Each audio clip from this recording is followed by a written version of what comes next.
Дисклеймер. Все, что сказано в этом видео, является исключительно моим мнением. Мое мнение может не совсем совпадать с вашим. Приятного вам просмотра. Сегодня я хочу составить свой собственный топ-10 самых недооцененных моментов между Чонгуком и Тэхёном. 10 место. Это так громко.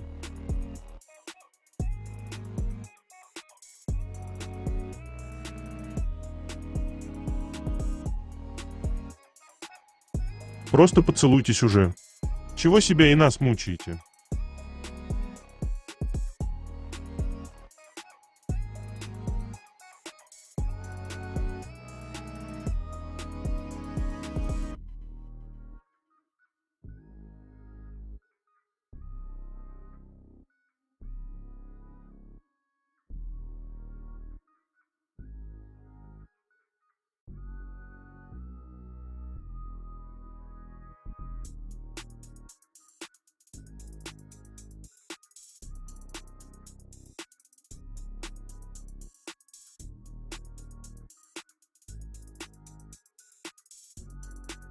Девятое место. Я знаю, что Тэйкук использует определенный знак, чтобы каждый раз признаваться на сцене в любви друг другу, и доказывать ничего не буду.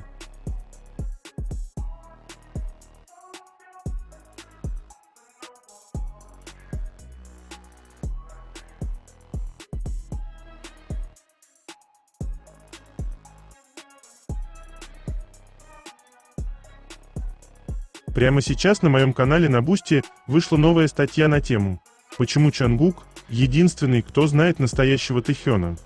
Поговорим об этом подробно.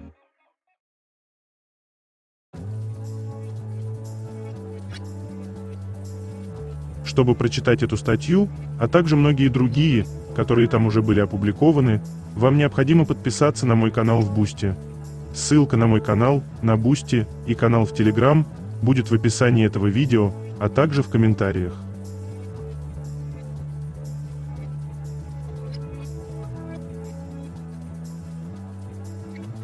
Восьмое место. Малыш, который опять глаз от Тэхёна оторвать не мог и повторял каждое движение.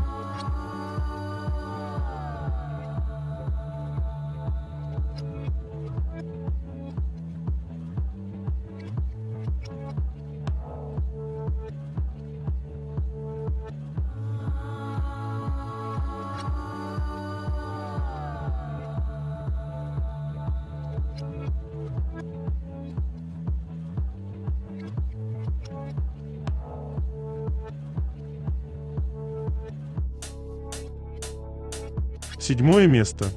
Это разница.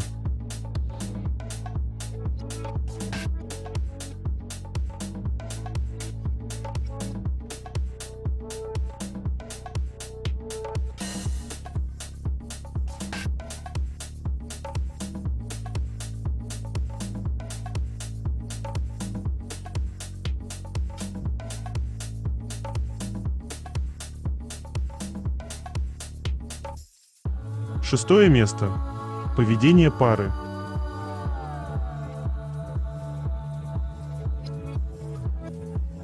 Любимое занятие Чонгука – смотреть на Тэхёна, когда тот проходит мимо, отображается в экранах, мониторах, смотреть всегда и везде, при любой возможности.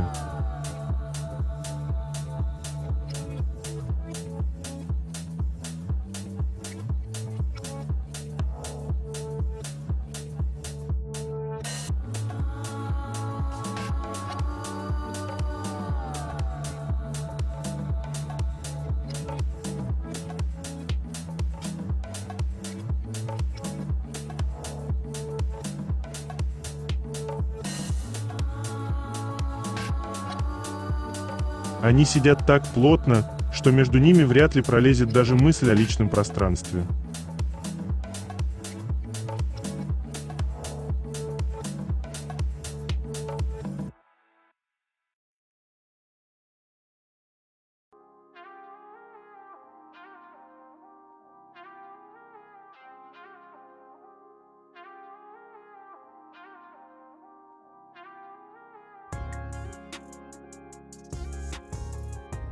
Пятое место.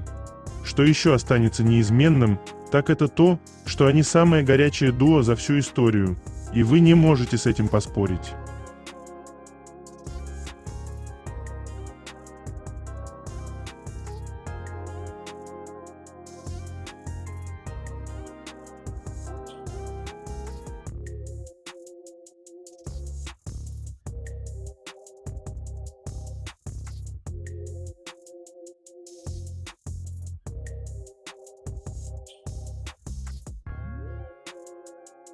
Четвертое место. Потому что Чангук без ума от своего мужчины.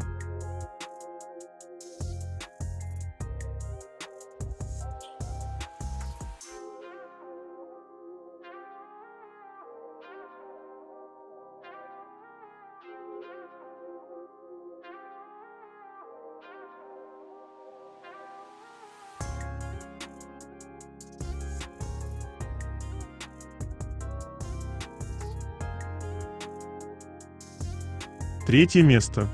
Новости.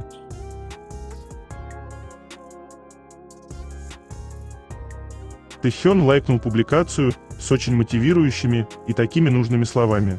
Звучит банально, но талантливых людей может быть много, но никто не превзойдет того, кто по-настоящему искренне наслаждается тем, что делает. Как бы трудно ни было, сколько бы работы ни навалилось, как бы вы ни выбились из сил, пока вы получаете удовольствие, вы сможете пройти через все это. Жизнь действительно удивительна.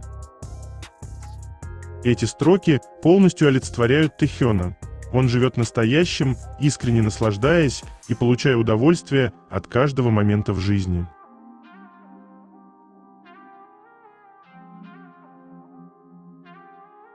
Они никогда не изменятся.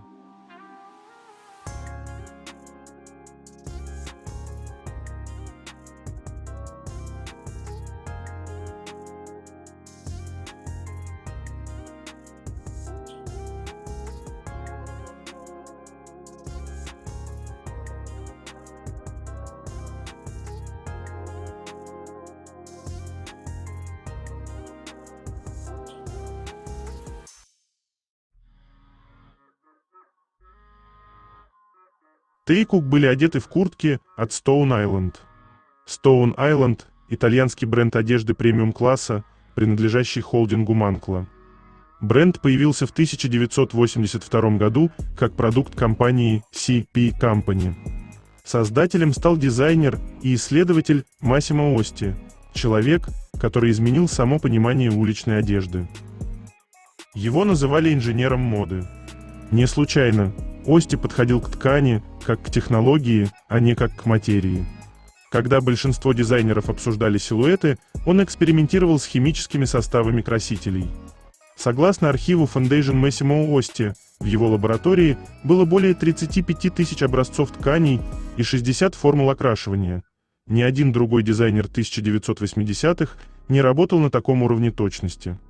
Ости придумал термин «research wear» – одежда, которая не просто создается, а исследуется. Это был вызов индустрии, где мода часто жила по принципу «тренд, сезон забыли». Stone Island стал своего рода лабораторией, где дизайнеры искали идеальный баланс между стилем, функциональностью и наукой. Если сравнивать, Armani создавал эстетику офиса, а Stone Island – эстетику улицы будущего. Stone Island – это не просто история об очередном бренде. Это хроника того, как наука встретилась с уличной культурой. Куртки Stone Island стали культовыми, потому что за каждой вещью стоит труд, технология и философия поиска.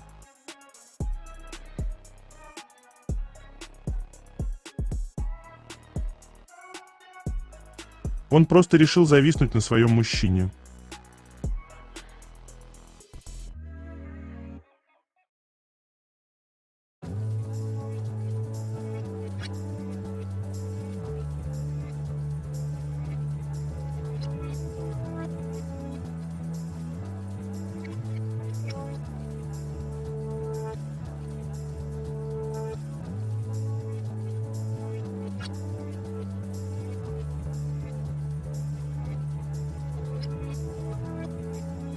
Фанатка рассказала, как совершенно случайно встретила Тэхёна в музее Прадо в Мадриде. Он спокойно сидел на лавочке, а рядом находилась охрана. И, похоже, там на него даже накричала сотрудница. По словам девушки, она не снимала Тэхёна и старалась вести себя максимально сдержанно, чтобы не привлекать к нему лишнего внимания.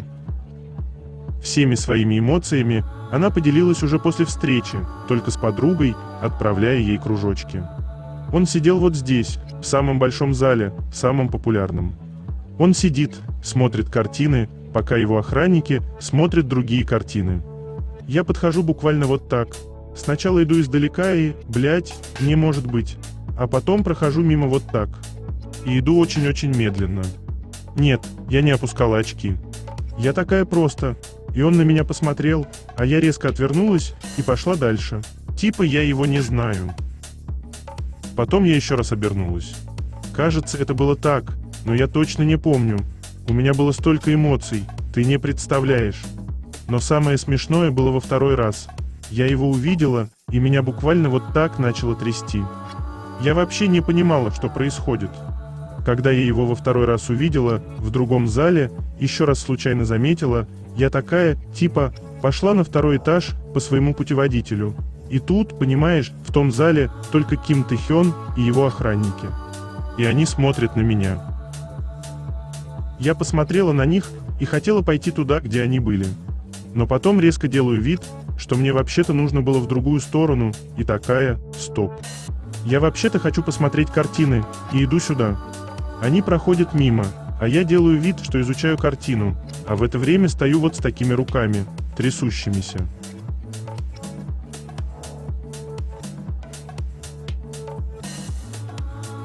Так красив, что сложно поверить в его реальность.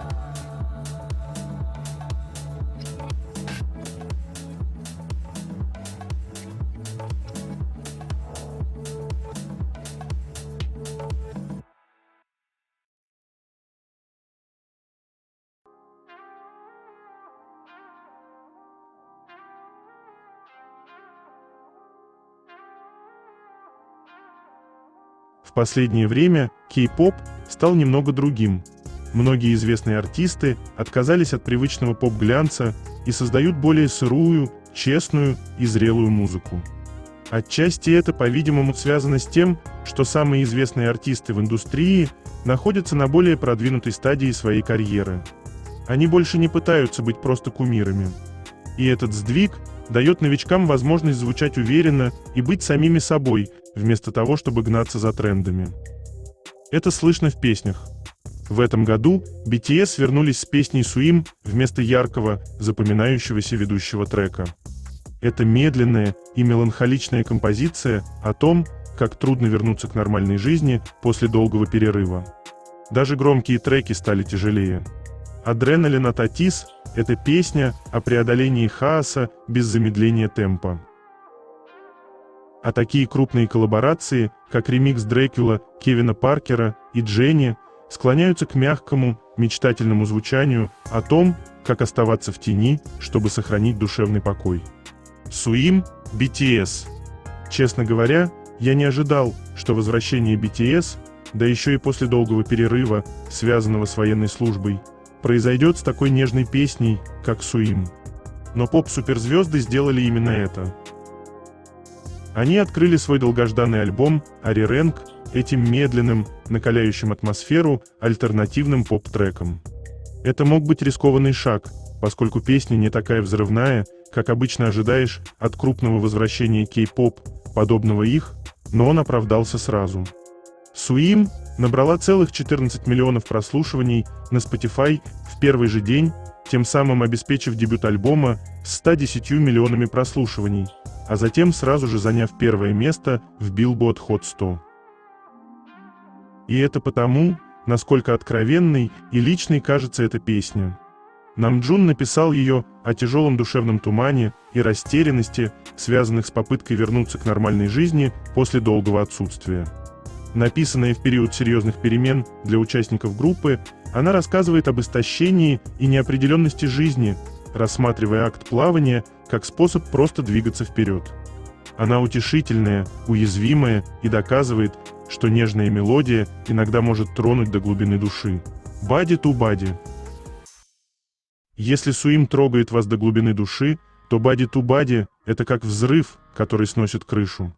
Открывающая композиция альбома «Ариренг» — это многослойный поп-хип-хоп трек, отражающий сотрудничество BTS с такими известными исполнителями, как Diplo, Райан Тидер и другими. Но лучшая часть — это то, как в ней сочетается корейская народная песня «Ариренг», плавно переходящая от мощных битов к традиционным фольклорным мотивам, создавая блестящий мост между их мировым звездным статусом и корейскими корнями.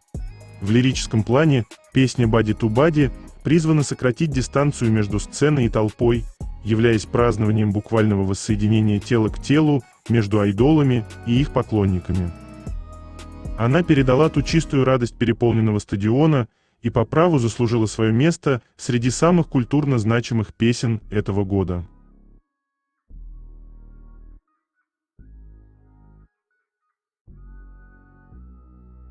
Влюбленные никогда не меняются. Тэйкук все еще полны сердечек в глазах и остаются любимой занозой друг для друга.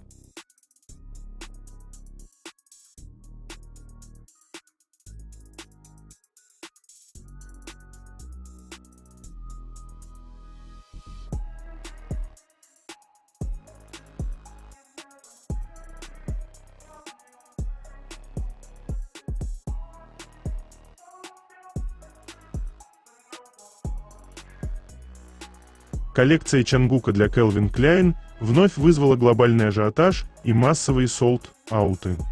Чангук в очередной раз подтвердил свое огромное мировое влияние. Коллекция Чангук Calvin Klein вновь была полностью распродана сразу на нескольких рынках после очередного поступления в продажу. Calvin Klein Japan возобновил продажи пополненной партии вещей из капсульной коллекции Чангук для Calvin Klein через официальный интернет-магазин бренда. Однако товары практически мгновенно вновь исчезли с полок, продолжив впечатляющую историю успеха коллекции. Во время первоначального запуска коллекция также была полностью распродана на японском официальном сайте. Аналогичная ситуация произошла и в Южной Корее, где почти все изделия были раскуплены, а повторное поступление товаров закончилось новым солд-аутом за короткое время. Кроме того, коллекция полностью распродалась и в официальных интернет-магазинах Calvin Klein в США, Польше, Австралии и Италии. Особенно высокий спрос был зафиксирован в Китае. Самая дорогая вещь коллекции, кожаная куртка, в которой Чангук появился в рекламной кампании, была распродана во всех размерах всего за 1 минуту после начала продаж. Корпорация PV Corporation, которой принадлежат бренды Calvin Klein и Tommy Hilfiger, назвала этот проект на своем официальном сайте самой успешной коллаборацией за всю историю Calvin Klein.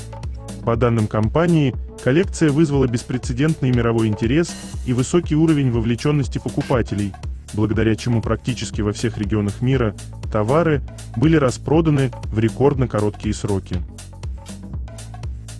В ПВ также отметили, что почти вся капсульная коллекция была полностью раскуплена на китайской платформе Tmall, а в официальных онлайн-магазинах Северной Америки и Европы продукция также быстро получила статус Sold Out. В отличие от большинства традиционных рекламных контрактов со знаменитостями, в проекте Чангук для Calvin Klein артист выступил не только лицом рекламной кампании. Чангук принимал активное участие в разработке творческой концепции и дизайна коллекции, что, по мнению представителей индустрии, стало одним из ключевых факторов ее рекордного мирового успеха.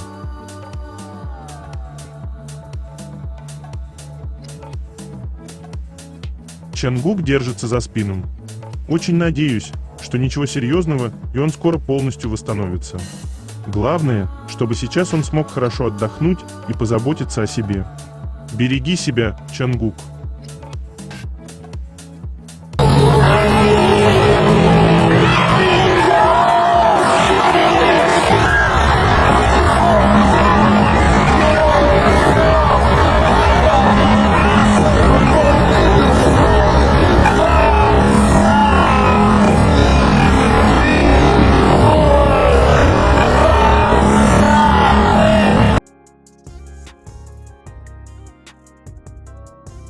В понедельник группа BTS начала лондонскую часть своего мирового турне «Ари-Рэнг», собрав десятки тысяч поклонников на стадионе Тоттенхэм Хотспур, где британская столица приветствовала группу общегородскими торжествами и культурными мероприятиями.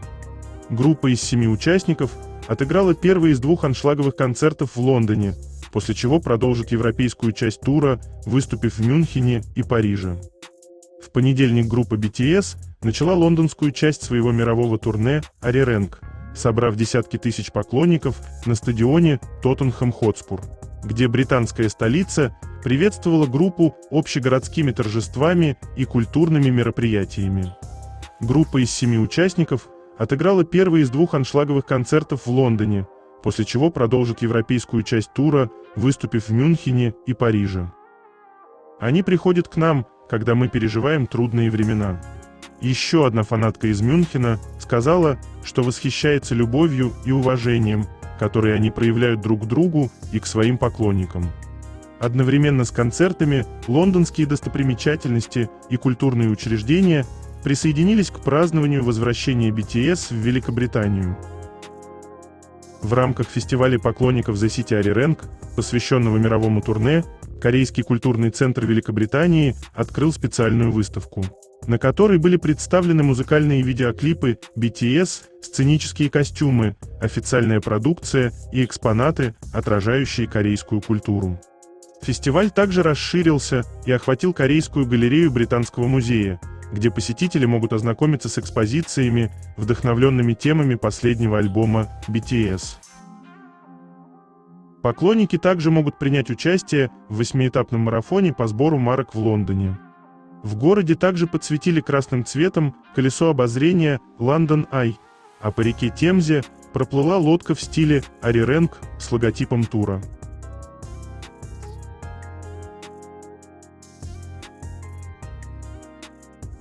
У этой пары всегда включен приватный чат прямо посреди шумной толпы. Тэйкук – парочка, в чьих глазах всегда горит заговорщический огонек, а на губах – затаенные разговоры. Они словно делят одну тайну на двоих, постоянно обсуждая ее детали.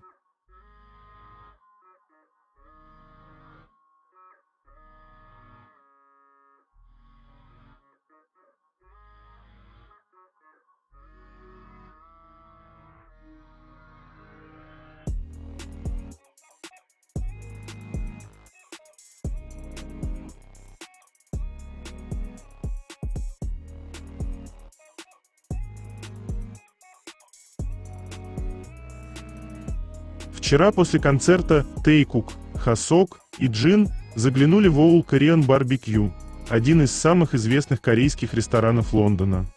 Наверное, после такой мощной энергии сцены им просто хотелось чего-то по-домашнему уютного, посидеть вместе, поболтать, поесть привычной еды. В All как раз такая атмосфера: теплые тона, длинные столы, в центре гриль, над которым поднимается ароматный дымок. Ресторан специализируется на традиционном корейском барбекю. Гости сами готовят на встроенных в столы грилях мраморную говядину, сочную свиную грудинку, курицу с пикантными маринадами. А к мясу подают классические панчины, кимчи, шпинат в соевом соусе, ростки сои, огуречный салат. Ну и, конечно, никуда без бибимбапа в каменном горшочке и острых супов, чтобы вкус был по-настоящему родным. Самое то, чтобы выдохнуть после концерта и хорошо отдохнуть.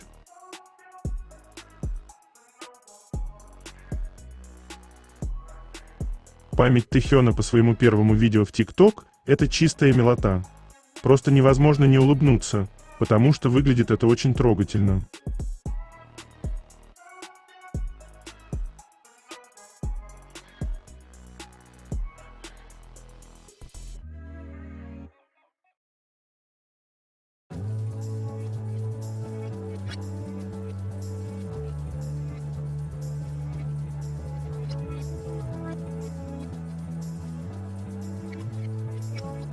Беременная женщина держала табличку, желая, чтобы кто-то послал любовь ее ребенку. Тэхён заметил ее и послал сердце и ей, и ее ребенку. Девушка рядом написала об этом. Я догадывалась, что он ангел, но все равно безудержно плакала. Женщина передо мной была беременна и написала записку, надеясь, что кто-нибудь из участников группы подарит ей и ее ребенку сердце. Я сразу подумала, что если бы это был Тэхён, он бы точно это сделал, и он действительно подошел, нежно и искренне предложил свое благословение. В тот же миг я тоже растаяла. Думаю, теперь я люблю его еще больше.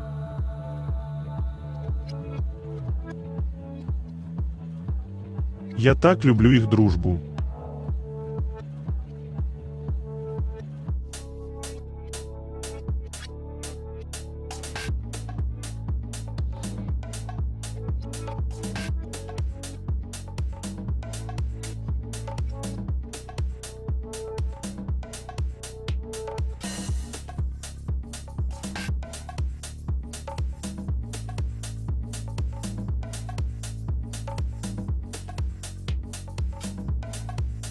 Слова Чонгука в сторис – это легкая грусть, ностальгия, момент или просто очередной этап взросления. Когда он написал, что старые песни вызывают у него слезы, и что мы действительно тогда блистали, стало немного грустно, и на мгновение показалось, будто в этих словах прозвучала тоска по прошлому. Конечно, мы не знаем, какой смысл он вложил в эти строки.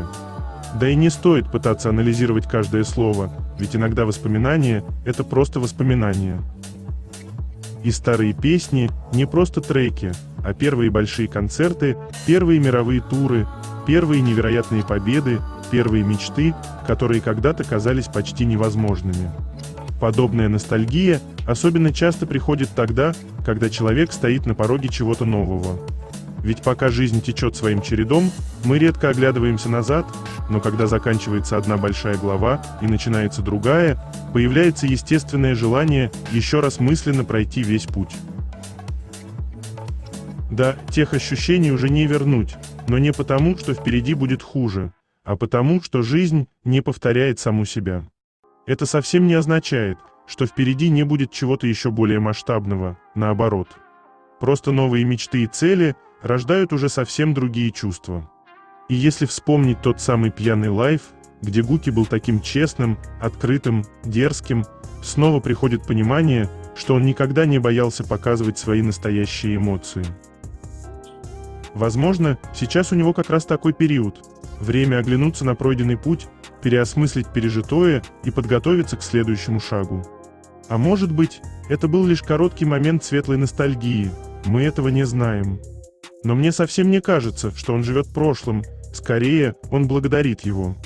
Будто на пороге нового Чонгук говорит: «Да, это было прекрасно, спасибо за все, но теперь я иду дальше».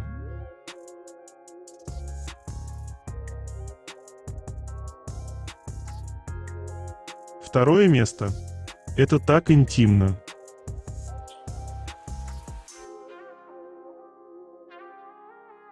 Ужас, какие узкие сцены делают, приходится сидеть впритык друг к другу, кто так делает вообще.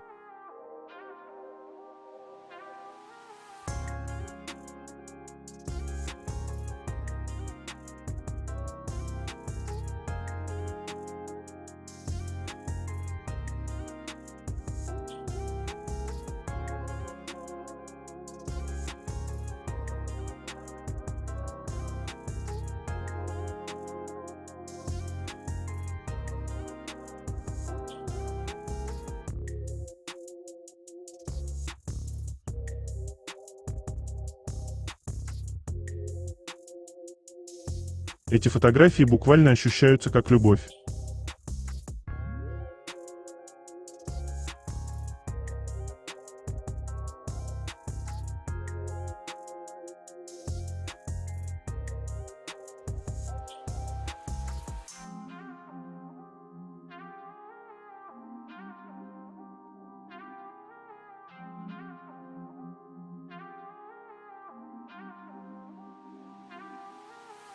Первое место. Милашки всегда рядышком.